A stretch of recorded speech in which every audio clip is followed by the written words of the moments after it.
నేను వెళ్ళను యమధర్మరాజా, నాకు చాలా భయంగా ఉంది. నేను మాట్లాడతా అమ్మతో. ఏరా మనం మాట్లాడదాం. యముడివి కాదురా, చార్లీ చాప్లిన్వి. నేను ఏమున్నా చూడు, టోపీ కూడా లేదు. నిజం కోసం పోరాడాలంటే నీతి నిజాయితీతో పాటు పరాక్రమం ఉండాలిరా. అది నాలో లేదు, నీలో ఉంది. దుర్గకు న్యాయం జరగా, దుర్గకు న్యాయం జరగా.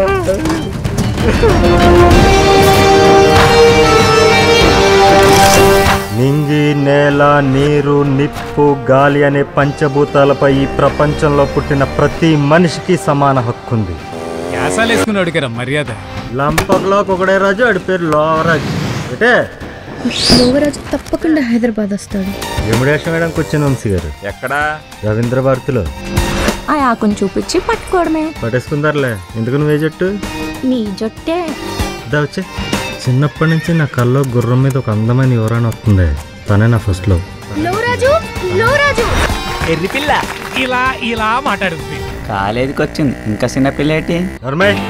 కృష్ణుడు నువ్వే, సుభాష్ చంద్రబోసు నువ్వే, వకీలు నువ్వే, పోలీసు నువ్వే. ఇంకెందుకు ఆ హీరోని యాసంగా నువ్వే వేసుకో. ఇంట్లో బాత్రూమ్ కూడా ఉన్నారండి. నువ్వేమి హీరో కాదు బావా, ఇక్కడ చాలా మంది ఉన్నారు హీరోలు. నువ్వు వాడి మడతలతో రూమ్ లో ఉంటే నేను సీక్రెట్ కెమెరాలు చూస్తాను బాబు. టైం పడుతుంది బయటికి రావడానికి. మనిషిని కదా, మనసున్న మనిషిని కదా, టైం పడుతుంది. ప్రేమ కంటే పగ పవర్ఫుల్ అంట. ప్రేమలో ఓడిపోయాను, పగలో గెలిచి లైఫ్ని బ్యాలెన్స్ చేసుకుంటాను. నీ పరాక్రమంలో ఆడు శివుడు లాంటి ఎముడిని చూడాలి. నిలువు బొట్టెముడు, నిజాయితీ గలెముడు. హిందూయిజం అంటే మతం కాదురా, కల్చర్. గూగుల్ జై మున్సీబు వస్తావా అని రావాలనా? జీవితంలో ఏదైనా సాధించాలంటే పరాక్రమం ఉండాలరా. 100 మందికి ఎదురు నిలబడే ధైర్యం పరాక్రమం.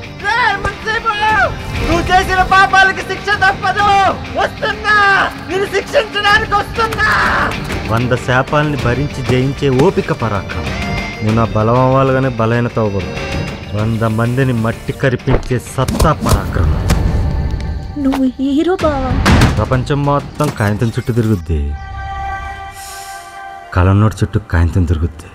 అంటే చిన్నప్పటి నుంచి కలగానివ్వండి సార్. ఖైదీ సినిమాలో చిరంజీవిలా బేడీలు వేసుకుని అడవిలో పరిగెట్టాలని నేను నాటకు తీరింది.